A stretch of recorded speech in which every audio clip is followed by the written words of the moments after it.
Hi guys, Happy Chinese New Year. Long time no see. Ngayon lang ako nakalabas after ilang days na holidays. Nasa Tansoy. Daming tao guys, oh. So many people. Yan. Yan, with my kumag na partner, ayan, oh. Ay kasama si Buddy Buddy.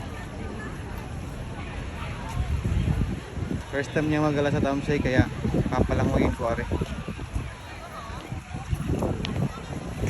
Sabi pala nila, pag daw first time mo dito, kailangan mo daw humalik sa tubig or uminom ng kaunti. Oy, pag first timer, kinig ka. Pag first timer daw, sabi ay ano, hahalik daw sa tubig or inom ng kaunti. Ha? Oo nga. Eh, huwag mo sang intindihin yung mga tao dyan kasi mga ano yan, mga hindi ka naman kilala. Ano na yun, tradisyon, culture. Tara, forward.